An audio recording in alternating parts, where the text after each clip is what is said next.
Our annual Hamer Symposium.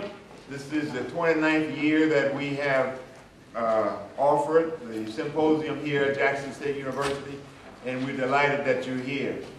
When we planned this symposium last year, we had no idea that this would be the first night of the presidential debate. So we planned it way in advance.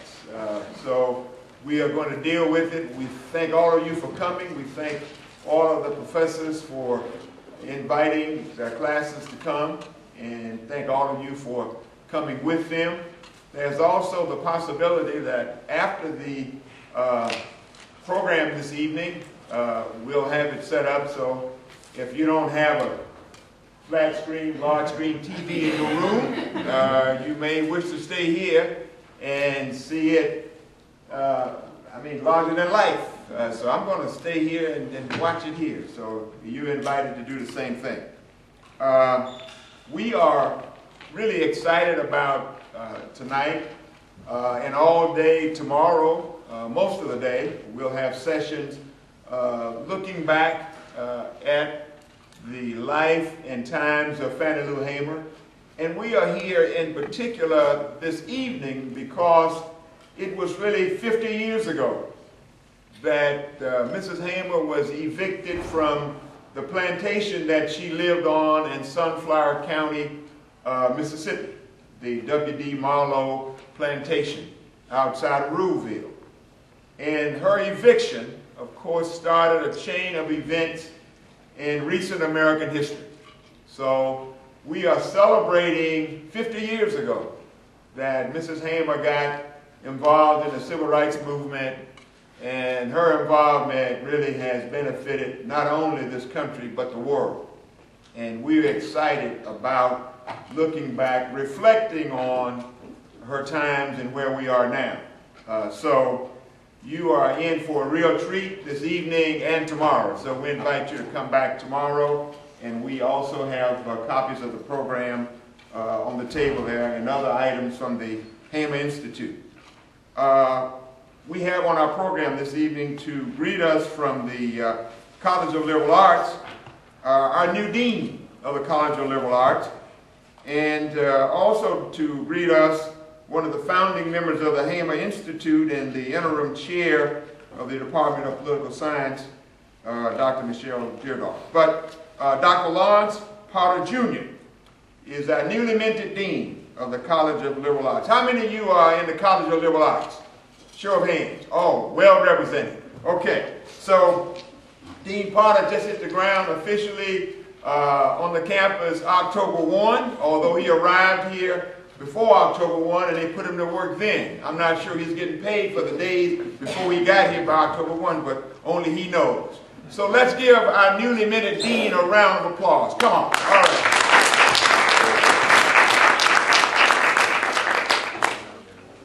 Good evening. Good evening. Good evening. Dr. McLemore, thank you for the invitation. And I want to provide some context because I think it is very important that we launch this symposium with the appropriate welcoming comments.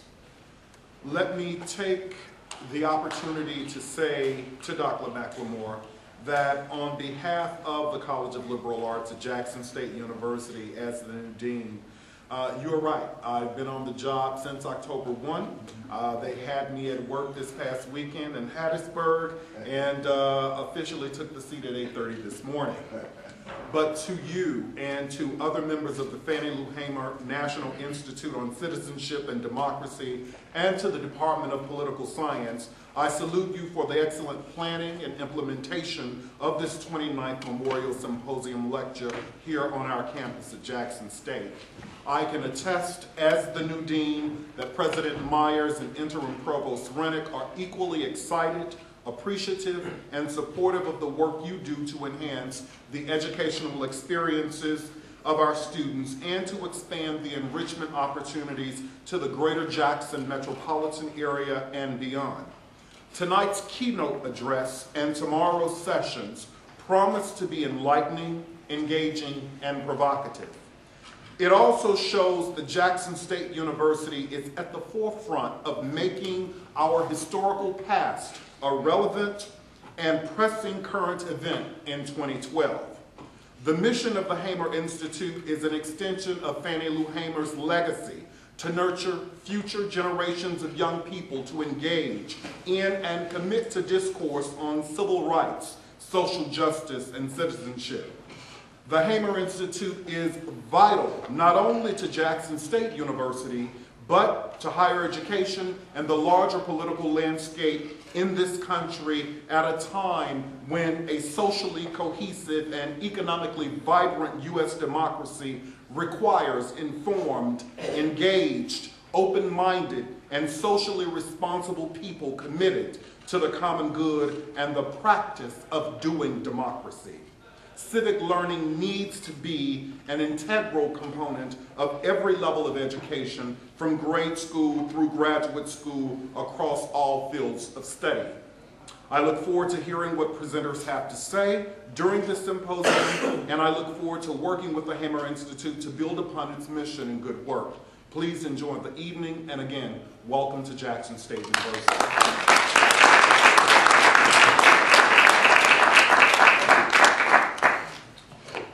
Thank you, Dean Potter. It was 40 years ago that we started the political science department at Jackson State University. It was 40 years ago that we separated from history. Before that, it was history and political science. So this year is very significant that we are also celebrating the 40th year of the Department of Political Science. And Dr. Deardoff had no idea, quite frankly, that 40 years ago that she would be the interim chair of political science at Jackson State. So I'm delighted to introduce my colleague and my friend and my sister, who is the interim chair of political science, Dr. Michelle Deardoff. Michelle.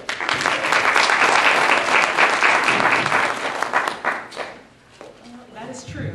40 years ago, I was not planning this part of my life. But I don't think I could have planned it any better if I had. So this is an exciting time for political science.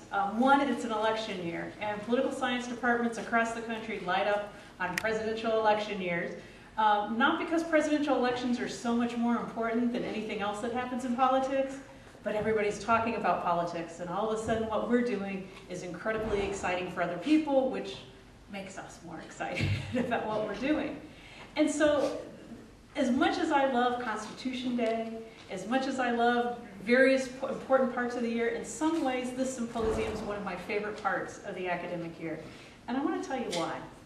For political science, we, in our department, and this is a long legacy of political science, it certainly did not start with me in any way, is the belief that every citizen is sovereign. Every citizen has the ability to change the democracy. And when we work together, we are able to make democracy not only look like us, but respond to our needs. And that's the message Fannie Lou Hamer gives us. And that's the message the political science department has believed and bought into. So we have an exciting moment now in that we not only have the founding chair of the political science department here, it's Dr. McLemore, but we also have one of our immediate past, or more recent chairs with Dr. Mary Coleman, who's going to be our speaker here.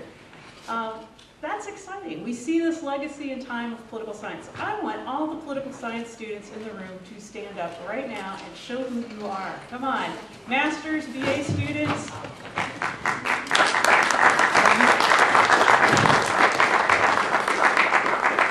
right.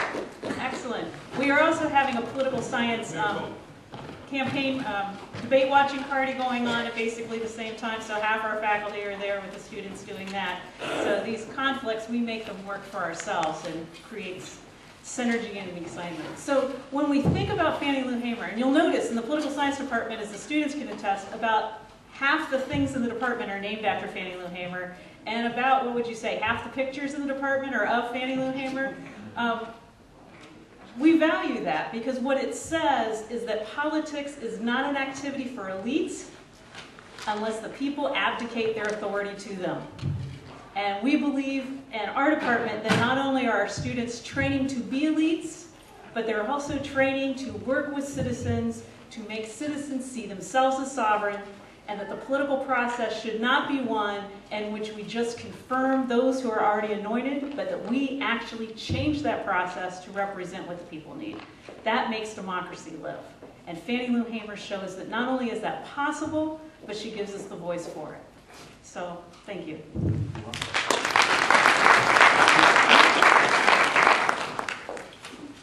Thank you, Dr. Dierdorf. Michelle, thank you very much. We are excited for all kinds of reasons. Of course, political science is on parade, the AIM Institute, all of you. And we couldn't be more excited because one of our own is going to be our keynote speaker this evening. And Dr. Mary Coleman, of course, is no stranger to Jackson State University. As Dr. Dierdorf pointed out, she's a former chair of the political science department.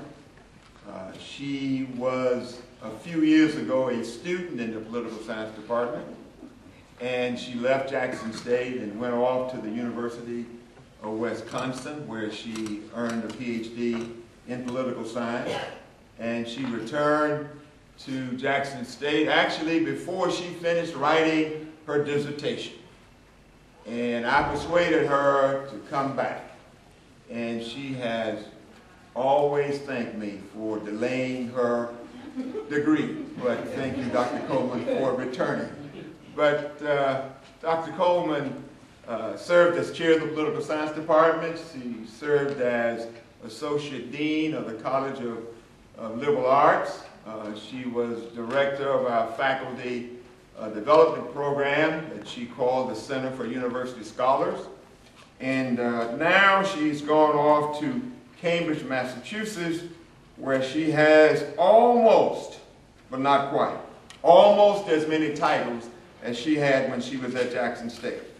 But at Lesley University in Cambridge, she is Professor of Global Studies and Political Science and Dean of Lesley College.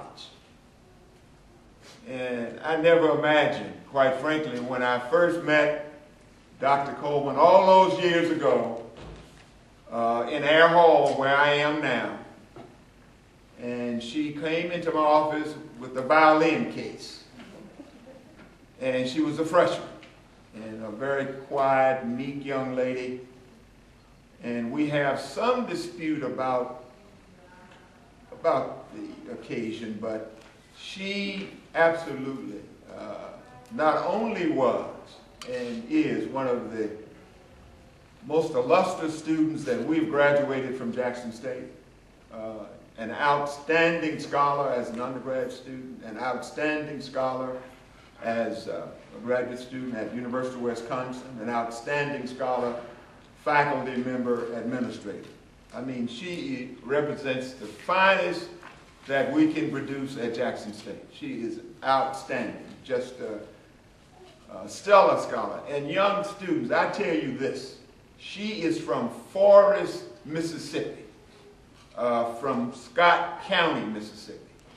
So if Dr. Mary Coleman can do all the things she has done and continues to do from Scott County, Mississippi, from Forest, Mississippi, just think what you can do. And you are from Dundee, you're from Tunica, you're from Clarksdale, you are from some of the biggest cities in Mississippi. But we are just so proud of this sister from Scott County. Let us give it up for Dr. Mary Dolores Coleman. Come on.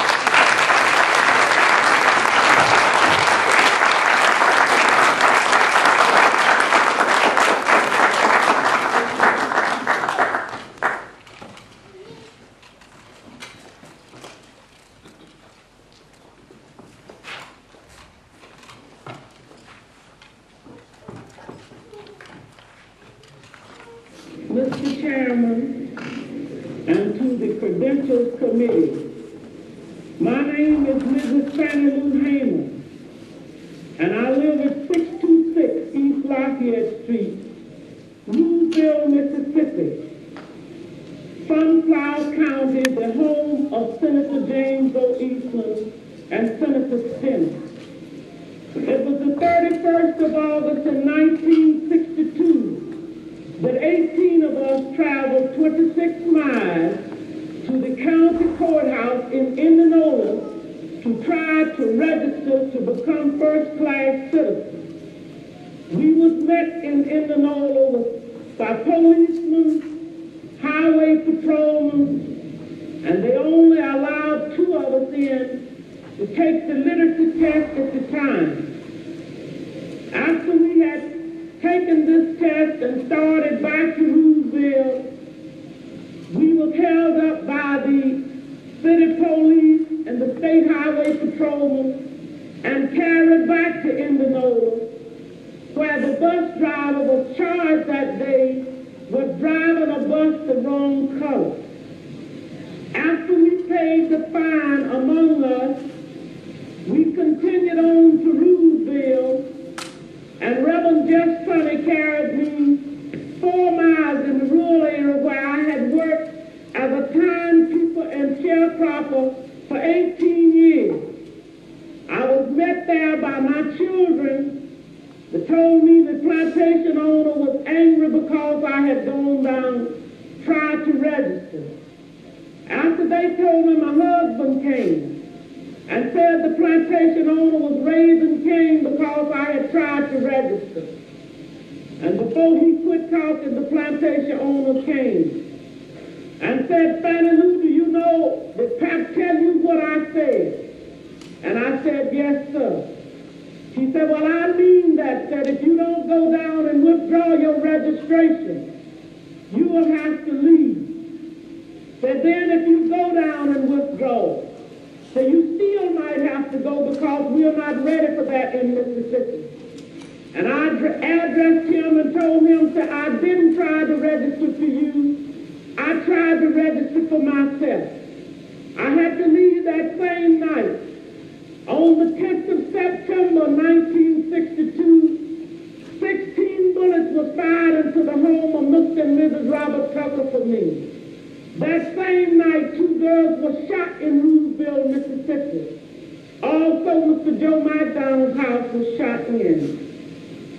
In June the 9th, 1963, I had attended a voter registration workshop, was returning back to Mississippi.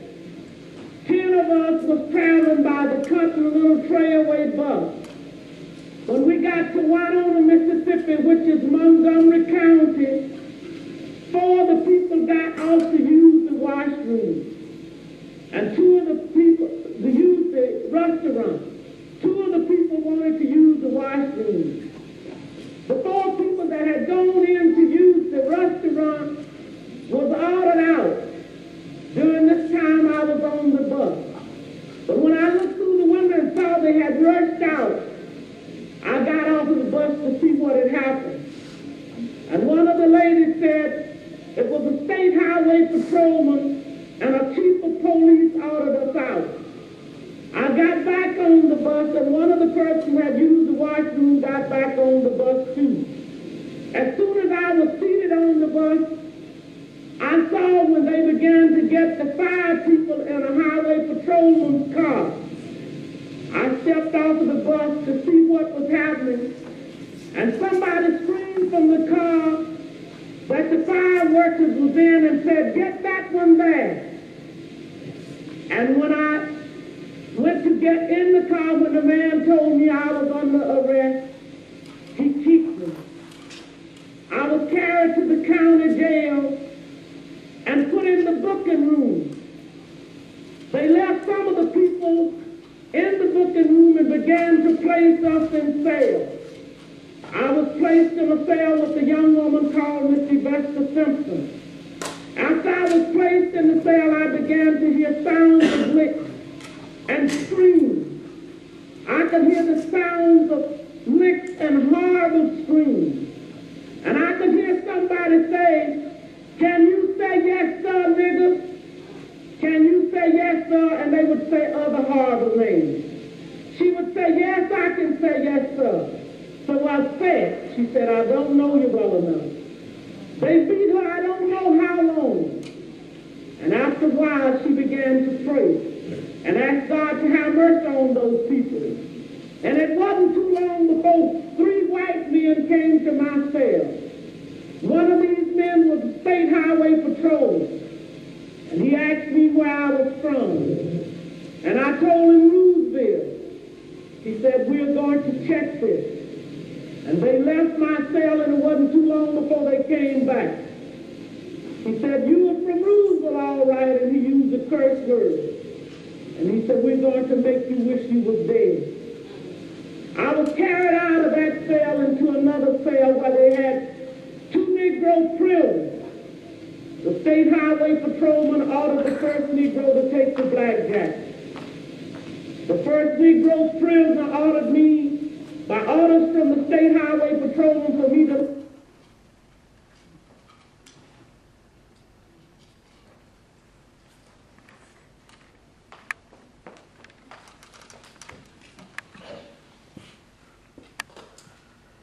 So, Mrs. Fannie Lou Hamer was from Sunflower County, but she was born in Montgomery County, where she was actually beaten. So, a part of the lesson of Mrs. Hamer's life is about how important it is to take a stand and how important it is to believe in young people. Because a part of Mrs. Hamer's success had a lot to do with the fact that she loved young people. So when the stick workers showed up in 1962 in August, Mrs. Hamer was ready to join a movement. So she, as you just heard, worked as a timekeeper on the plantation for 18 years. And her husband worked as a tractor driver for as many years. But one might say, metaphorically at least, that Mrs. Hamer looked up from the cotton field and vowed not to be a victim of Jim Crow. And I think that is her legacy, that she had within her own capacity the courage and the will to get any and all fear out of her back. And so she joined this movement because she knew that she didn't want her grandchildren to have to endure any variation of Jim Crow.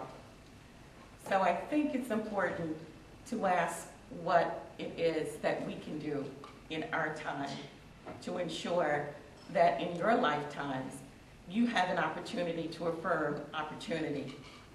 So in the paper that I've written, but I'm not reading, to your pleasure and mine, I think it's really important to think about all the ways in which opportunity has not been affirmed and ways in which it has. So what I'd like to do for the next several minutes, actually, is to talk about the unfinished business of the civil rights movement and the ways in which, if Hamer were here, she might speak to us about the challenges that we face. So in this paper, I've sort of played with the idea that Mrs. Hamer would have commentary to offer to both President Obama and Governor Romney. So what might she say first to Governor Romney? I think she would say that 50 years ago, she joined the civil rights movement because she understood that the 47% were people just like her who worked their entire lives, but work did not pay. So what she would say to Governor Romney, that she wasn't interested in entitlement, she wasn't interested in victimization, she wasn't interested in government dependency. So what was she interested in? She was interested in closing the gap between the American creed and the American reality. And that is what she fought to do all those years ago. And how did she do it? I think she did it in many ways, both personal and public. But personally, you know that Mrs. Hamer and Pat adopted 2 girls. And if 2 poor sharecroppers had the audacity to bring into their homes 2 girls, then certainly in our own time, it's really important to ask, are we our brothers and sisters keepers? I think if Hamer were here tonight, she would ask that question of us. are we our brothers and sisters keepers? And I think she would ask us what that actually means to us. So anyone in the audience, what does it mean to be one's brother's keeper or one's sister's keeper or the keeper of our children? What does that mean? Anyone? The young man in the yellow, you seem really inclined to speak. Yes, what would that mean to you? To be my brother's keeper or Yes. my sister's keeper, I guess that would mean I would provide for someone who is like me. Doesn't have to necessarily be a sibling of mine, literally, but it could be a friend, it could be a stranger, it could be a child that looks up to me or something like that. I could provide for them and take care of them and give them life lessons that I've already learned, put that in their life so they won't have to, make the same mistakes I made. Right. So I think Hamer might say, or I might say, that we have an obligation to others, and we have an obligation not to see the other. Do you understand that? So when you look around the room, or you look in your dorm, or your home, or in your community, or throughout the world, are there people that you would define as the other? And are there people that we've defined in today's political world as the other? Of course there are. Who are they?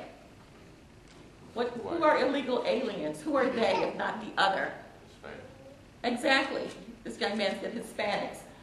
So did Hamer fight to uplift and to affirm opportunity for just sharecroppers in Sunflower County? Absolutely not. Did she fight just to uplift the men and women who worked with the with SNCC or the SCLC or CORE? No. Hamer fought to uplift what she called the sick and tired. And she fought to do so because she said she was sick and tired of being sick and tired. So it's one thing to be sick and tired. It's another thing to be sick of being sick and tired, right? So she had enough, right? So have you ever had occasions when you've simply had enough, right? When you've had enough, you move, you act, right? So that's what Hamer did. She had enough. So 50 years later, what have you had enough of? What is likely to make you move? Are you sick and tired of being sick and tired of anything? Somebody tell me, what are you sick and tired of? Yes? Sick and tired of men not holding up to their responsibilities and being men of their household and coming out and finding a job. There you go. You hear his response? He wants men to be men. He wants them to take care of their household and their children. And he's sick and tired of being sick and tired that black men aren't, to the extent possible, doing just that. Hamer would agree with him, right?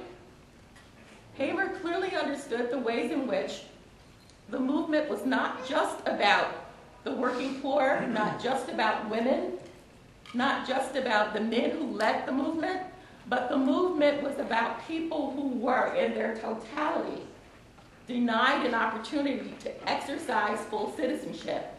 So for Hamer, your concern about the responsibility of men to their families, to their children especially, is one that resonates today. Hamer had other concerns. She had only an 8th grade education, right? And the fact that everybody in this room is here means that you want to complete college or that you have done so, right? Because in Mrs. Hamer's time, even if she had finished high school and gone to college, the society was still very much one in which sharecroppers were denied an opportunity. They were denied an opportunity to move upward. And besides that, they were cheated, right? They worked all year long, and during the season, when it was time to go and get the wages of their labor, they were often told, you did fine, you didn't earn nothing. But that was an insult to the working poor. So I think Hamer might say, when we think about the election that we're going to have in a few days, I think she might say first to Bill Clinton, who tried to end welfare as we know it, that the end of welfare is not the end of poverty. Because in her own community and in 6 other counties in the Delta, the poverty rate is the highest in the nation. 50 years later. So we've stood still. We've not made the progress that's possible. And if we really are our children's keepers, that should concern us. Child poverty should concern us. We need to make a concerted effort to ensure that no child grows up in poverty in this country, but especially not in the Mississippi Delta, when generations upon generations of students and parents have been denied opportunity. That would really bother Mrs. Hamer, and it should bother us. How many of you have mothers and fathers who did not finish high school? And are you here because they wanted for you an opportunity that had been denied them or that they couldn't access? Yes, absolutely. So, would Hamer see education as a right or a privilege? She would see it as a right. We do not live in a state where, constitutionally speaking, we have a right to a quality education. And we don't live in a nation where, constitutionally speaking, we have right to a quality education. And something needs to be done about that. There are states in the nation that require quality education, but ours is not among them. And how can that be? Does that make any sense to anybody in the room? Are you sick and tired of that?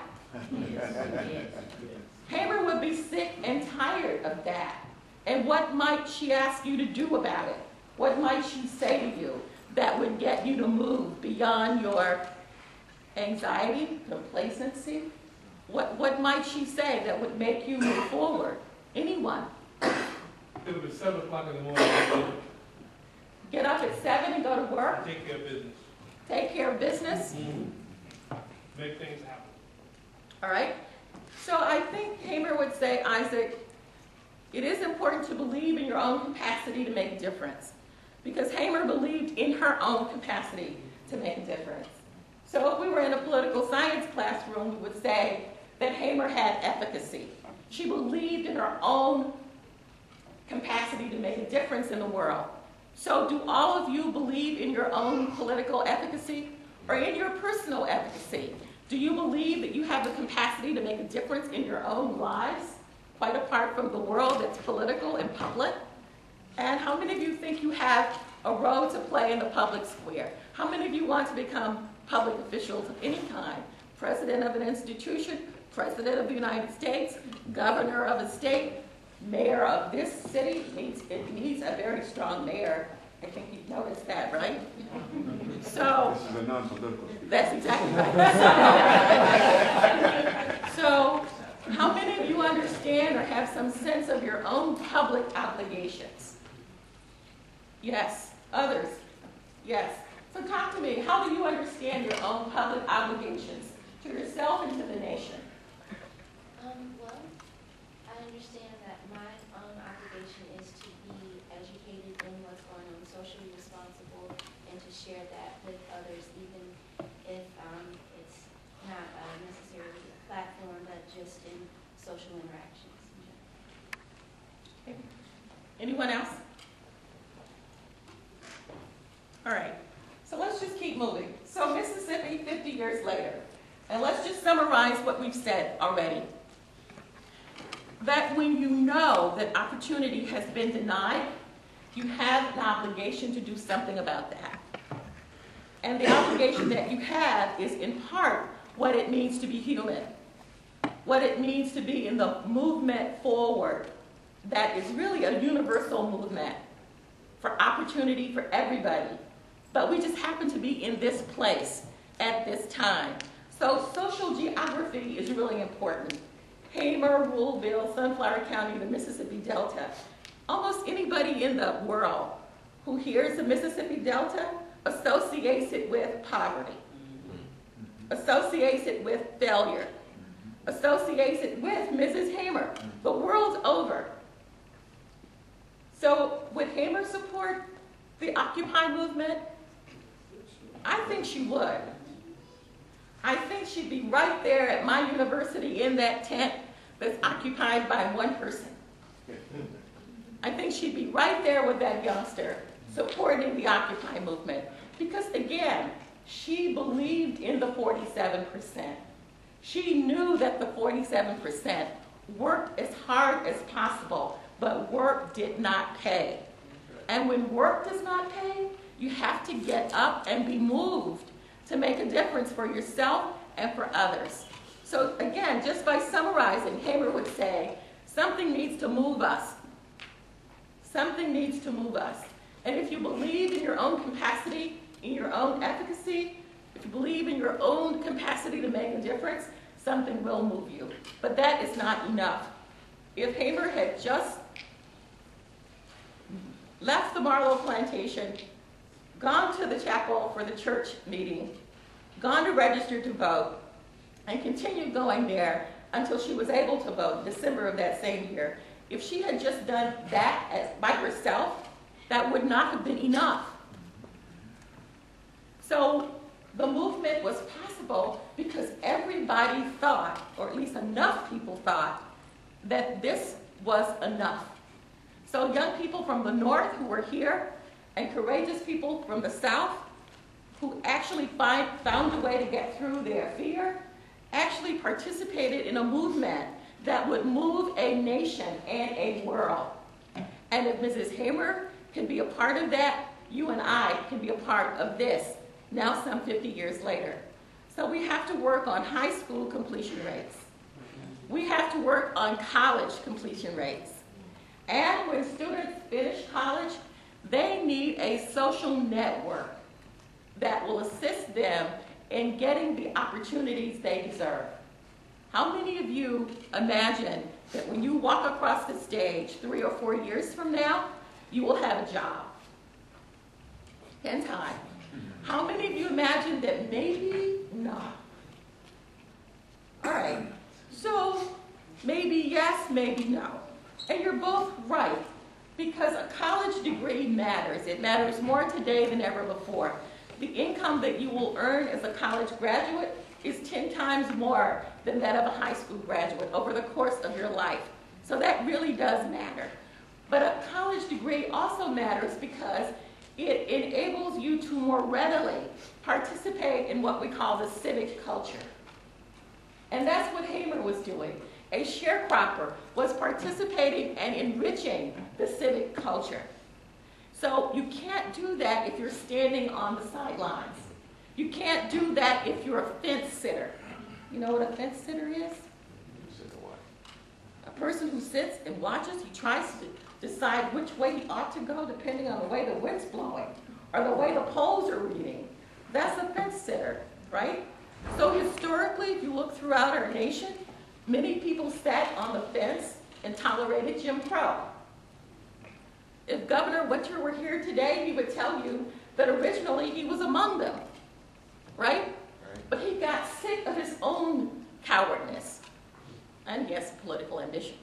But the story, in terms of looking at the long march of history, is that people have to find the gumption to make a difference, to stay in a culture that wants to continue the status quo, that the status quo is simply not good enough.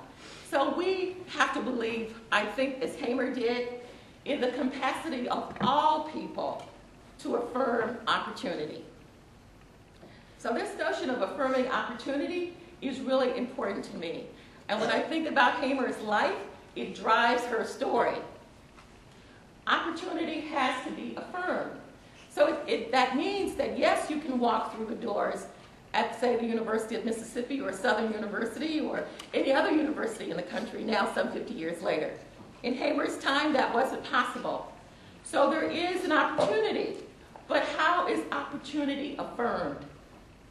That's the question. How is it affirmed? Anybody? How do you affirm the opportunities that you have? Go take it. What? Action. So as a student, how do you affirm opportunity? Going to class every day. You go to class, but not only do you go to class, you read. You read everything you get your hands on.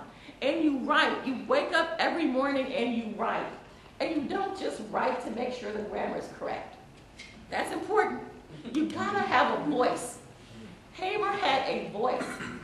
She was a sharecropper, but she had a voice. How many people do you know who speak correct grammar have nothing to say? Nothing to say. Nothing to say. So, Mrs. Hamer would encourage us to affirm opportunity. Yes, no English, but please have something to say.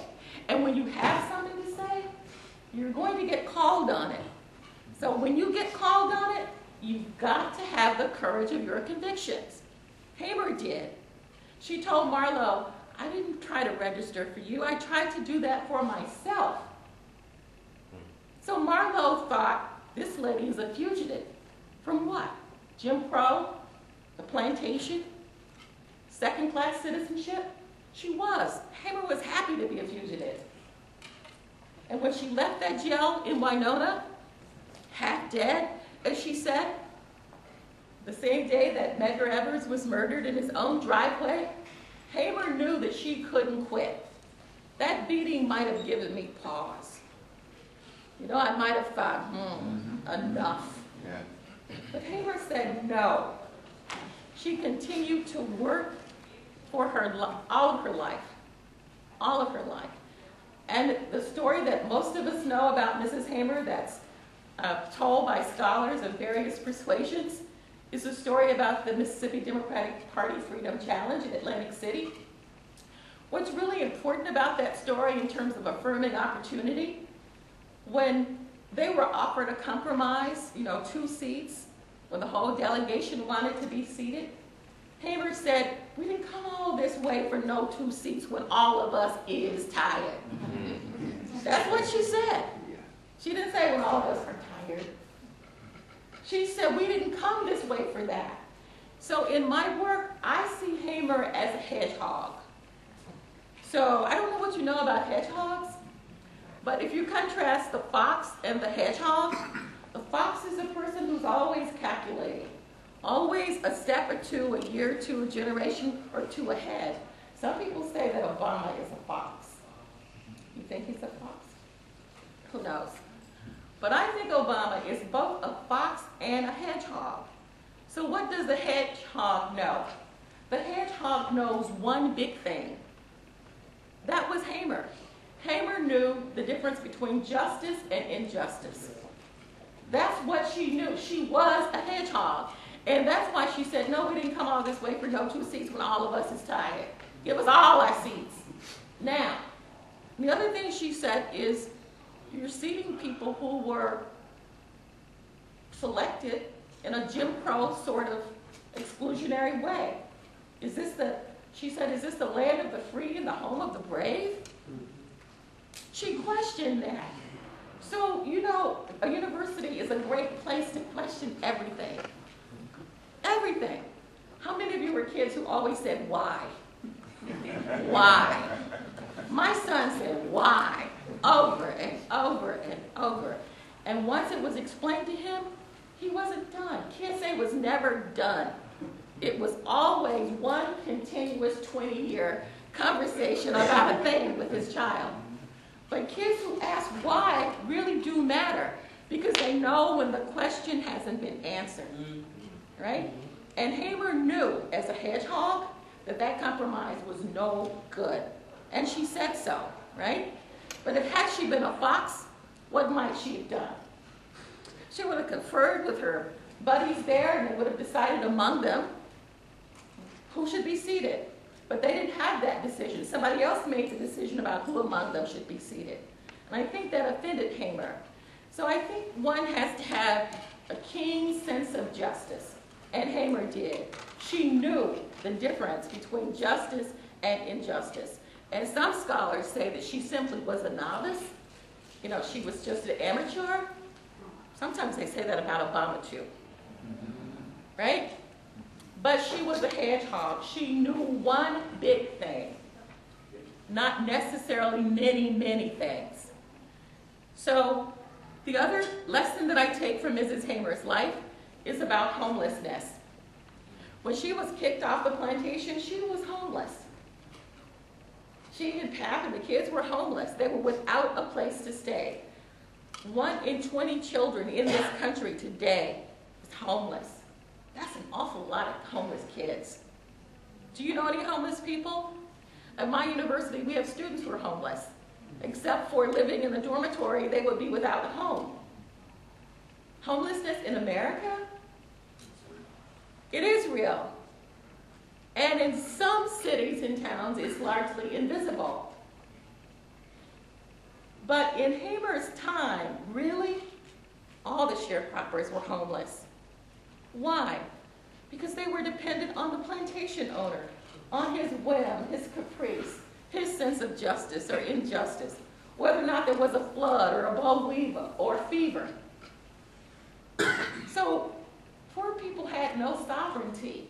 Mrs. Hamer knew that, right? So Mrs. Hamer wanted to affirm opportunity, but she wanted a stake in the political system, in the concrete arena of politics. She didn't want any second-class, second-tiered citizenship because she had experienced the lack of sovereignty. She had no place that was her own. Having lived on the plantation for 18 years, she really had no personal sovereignty, and she had no political sovereignty. How could she have been other than sick and tired, right? What else might she have been other than sick and tired of that? Who would have celebrated that life? So in closing, I think, again, that she would have a message for President Obama as well. She would say to him something that's pretty interesting, but remember, she's a hedgehog and not a fox. So whatever it is that Hamer would say to Obama, it would be pretty blunt.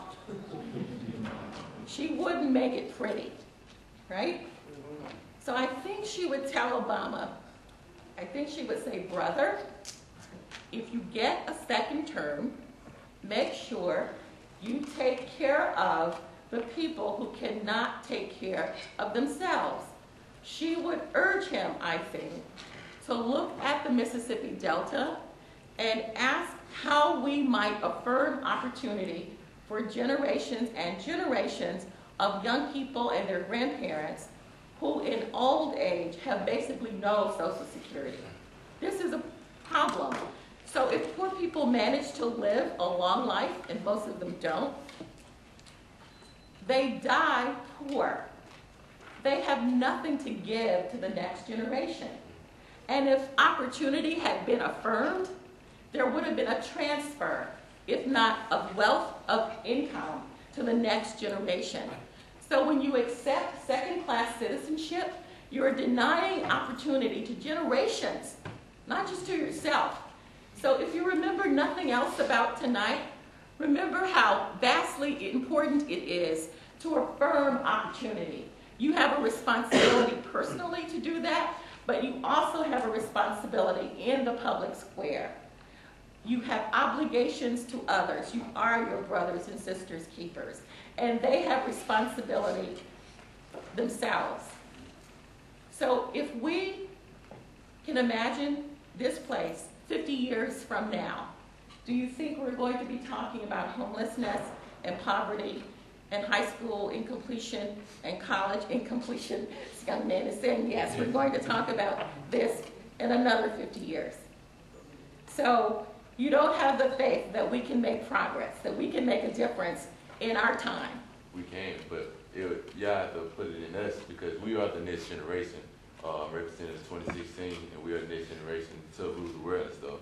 And for me to sadly say that y'all are ill preparing us, that we're not prepared to be ready to rule the world and to help the next generation behind us to be ready and to finish school and get better education. All right. So essentially, every generation has to fight to affirm opportunity over and over again, not just because some people are left out, but because we live in a republic. We live in a place where the creed itself defines for us what should be opportunity. But to make opportunity real, we have to fight for it, right? And that's why in 50 years, we'll be having the same conversation. In every generation in this country, and in every other country I've worked, opportunity has to be reaffirmed. So maybe this season, we're talking about people who are not citizens, but who support the economy of this country. Hamer would want them included. In her generation, sharecroppers, who provided the wealth of the region, if not the wealth of the nation. She wanted them included. Women, she wanted women included.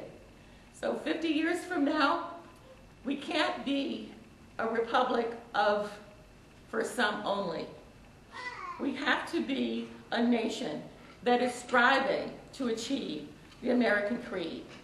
And Hamer would say that you and I and everyone else must play a huge role in making that real. So, a woman from Louisville, 44 years old, left the cotton field, joined a movement, suffered all sorts of human indignities, but she inspired a nation. And so can you. Thank you.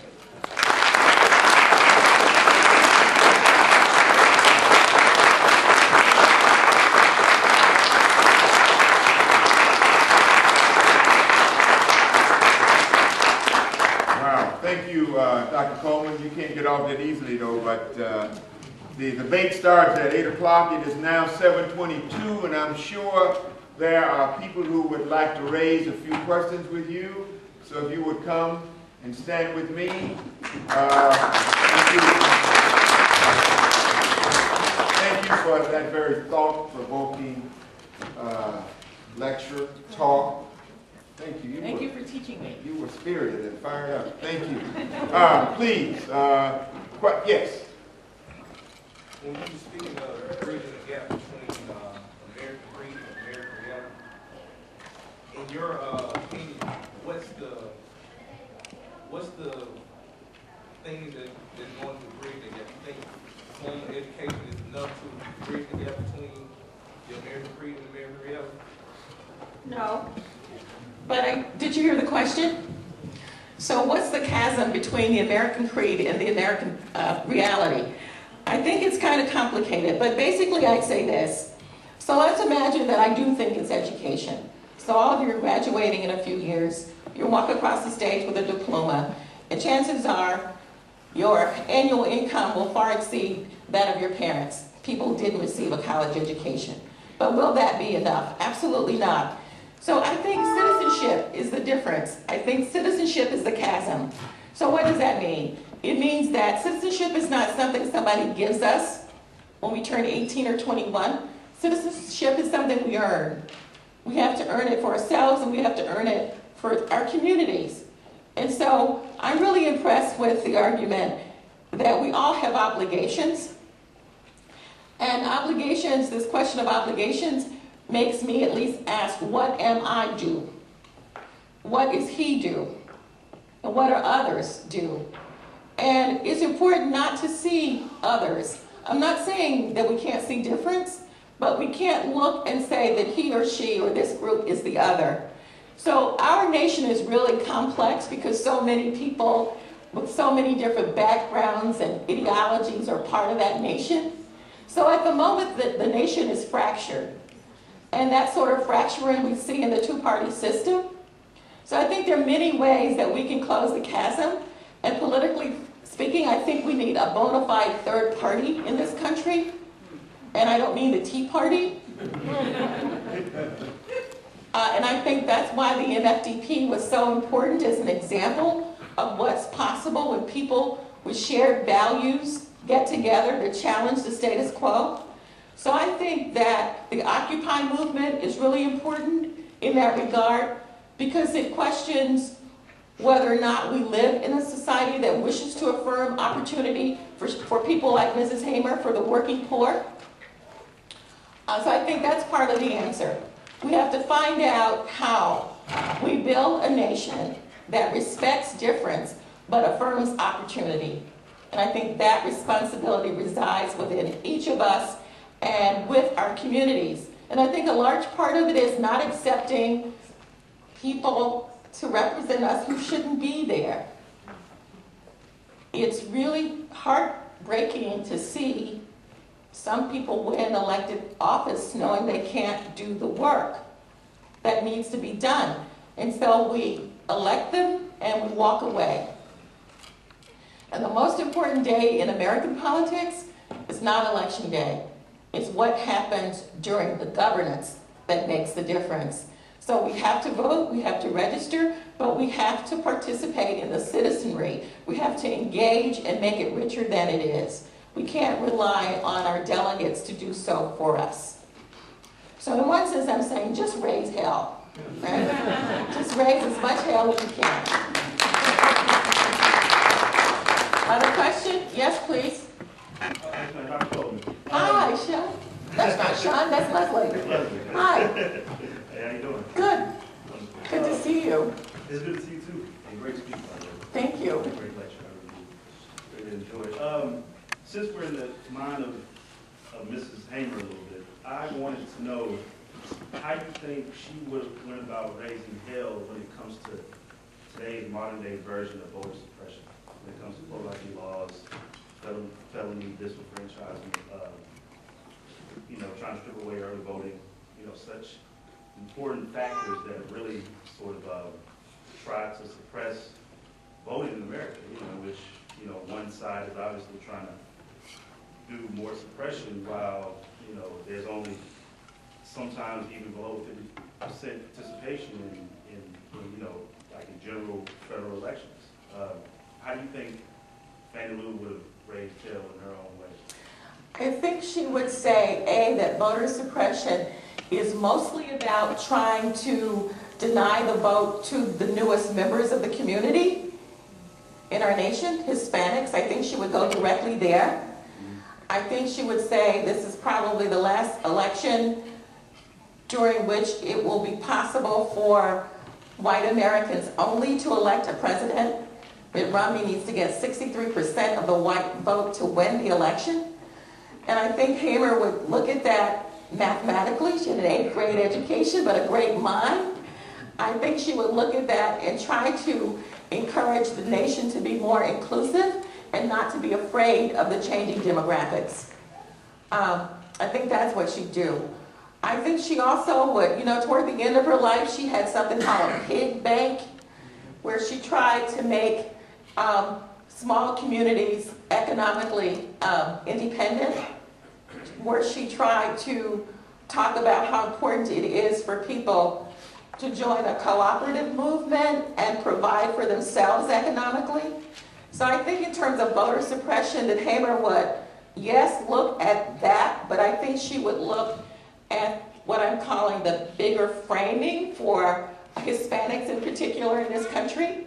So you've entered the country, you are contributing to the global society that we've become in this country through your very cheap labor, the same thing that sharecroppers did 50 years ago. And I think she would encourage the Hispanic members to join a movement with the working poor in this country so that voter suppression and everything else can be talked about for what it is. I think the real problem with this election is that voter suppression is just a subtext for something else. And we don't have the kinds of conversations that we need to have, in part because we don't have the sort of integrity in journalism that we used to have, and in part because information is not education. I think we mistake information for education. And I think Hamer would be concerned about all of that. Yes, Isaac. Did I see a hand here? Here. Student here. Yes. First, I thank Dr. Kobe for coming out and Sure. enlightening us on his speech. But my question is, 50 years later, how do you see from what we did progress? What have we progressed from 50 years ago? Okay, well, voting rights? yeah. So what Mrs. Hamer and STIC and FCLC and CORE did then is the reason that I can stand here now. So that's progress. And so my generation benefited from their efforts. And we can debate about whether or not opportunities that I enjoyed will be available for you, but at least those efforts gave rise to a really stable black middle class. And the black middle class has done quite well. Black women have done amazingly well at a certain level. So, you know, every day of my life, I'm aware of my mother's and father's contributions and their sacrifice, and aware that without the movement, no matter what my parents wanted for me, and they always aspired that their girls would have a middle class life, but that would have been just a dream without this movement. So that movement was progress. Is there anything comparable to that going on now? Maybe the Occupy movement. I'm not sure. But that movement really did create a middle class. The difficulty with what happened is that the movement was perceived by some people as just a movement for voting rights. Well, it wasn't just for voting rights. It was about citizenship broadly defined. So in that sense, I think our progress has been not as remarkable as Hamer would like, but I think at least we've repositioned ourselves. We Black Americans have repositioned ourselves, and there is a middle class in this country. And I know the economy is tight, but that middle class is not going away. It is pulled, though, and stretched, but it's not going away, and I think that was really important. The other thing, obviously, is we have so many more elected officials than then. What they're doing is a different question, but they're in the House. Have they changed the institutions? Because Hamer really wanted the institutions to change? Probably not. It's going to take a collaborative joint movement of the new members in our community, the working class in our community, and the middle class in our community to forge that kind of progress. But your generation should be excited about the possibility of making that progress more durable. And you should look at what's happened during the last 50 years as concretely as you can. And don't be afraid to criticize what has not happened in this country. And don't be afraid to criticize Barack Obama if he's reelected. You know, the fact that we have the first black president in the country has meant for some of us that we can't say all the things we want to say. We can't be a hedgehog. We can't just say, okay, look, you haven't done this, why not? Right? Because the poor brother is being knocked from all different sides and so on and so forth. But our country requires critique. Institutions require critique, and that's why you're in college. You're not here just to rubber stamp what all folk do. You're here to question it and to make better sense of it. So I think that's the progress that we've made. But you have to use your voice, find your voice, and find others who share your voice, and just make a movement. Isaac? Dr. Coleman, you probably answered this in general. But what, in the voice of Fannie Lou Hamer, what would she say about the current state of black leadership in the state? What would she say about it? Really honest. No academician, what would she say? What might Mrs. Hamer say to elected leadership in the country? In this state. Oh, in the How would she state. assess Oh, the in the current state. state of black leadership in the state, and black politics in the state? Yeah, I think she'd be disappointed. I think she would try to get to the root of why the black leadership hasn't been able, at least at the state level, to make a difference in terms of ensuring that poverty is reduced, ensuring that education is more durable and of greater quality, ensuring that health care is of greater quality. I think, Isaac, she said, you know, during the movement that there were better educated people who could actually do what she was doing, but she said they didn't have the fortitude to do it. So I think she would just ask where the fortitude is. How do we build? What would she say to the black legislators? To the black legislators? What would she say to them? Well, she would sing This Little Light of Mine.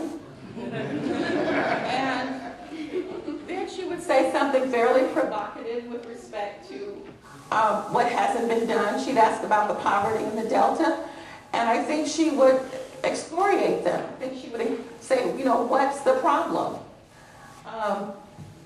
But I know she was thinking this little like mine. Okay, another question? Is there another question? Yes, yes, Jen. Thank you for coming. I enjoyed it. Thank you. You talked about the importance of responsibility for others and being another's keeper. It seems to me there's a discourse in this country that's saying you're responsible only to yourself. And that has a megaphone, like a big megaphone. So how do we fight against that and propose the idea that we are our brother's keeper and make that popular? And I understand that one has a big megaphone, a lot of radio and TV time. But how do we reassert the importance of the common, reassert the idea that we are each other's keeper in light of this kind of libertarian ethos? Yeah, I think that's a really hard question. Because in some ways, I am a real libertarian when it comes to income taxes and stuff like that. But we won't discuss that tonight.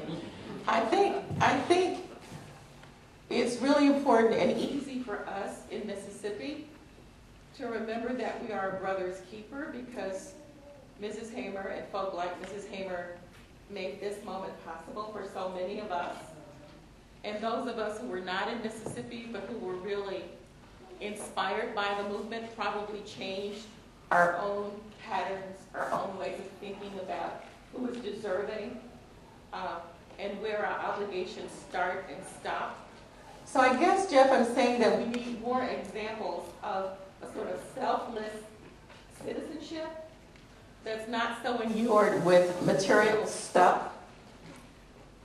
But if we find people who are wealthy, but who also are very human and capable of ensuring that more people who are left out are included, that would be the way. I don't think the discourse in this country will ever change unless grassroots people get together and foster that change.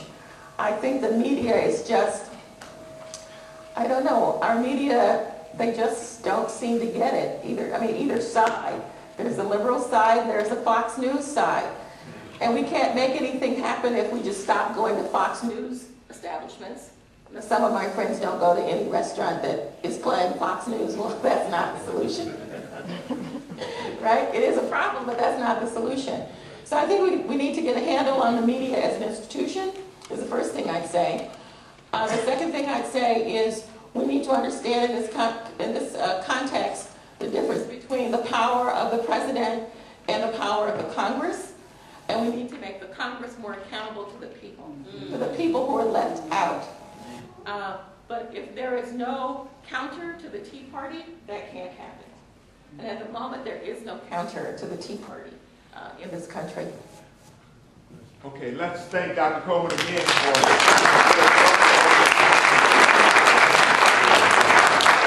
Thank you again, Dr. Coleman. And let me thank a few people. Keith McMillan here, who is our chief marketing person in the Haim Institute. And let me also thank Chantel Milner. Chantel, where are you? Stand up so people can see you. One of our work study students, thank you very much. Kristen Hicks is not here. And Sharonda Woodford, who is at the camera, who's a volunteer for the Haim Institute. Thank you very much. And thank all of you for coming. Now, at the COFO Educational Center, right down the street, we have some TVs set up, and we have free food. So, all of the students, we have free food and free water. So, if you wish to go to the COFO Center to watch the debate, please do. We have television sets down there. But we want to thank all of you for coming. And remember, tomorrow, starting at 10 a.m., we're going to have a session here.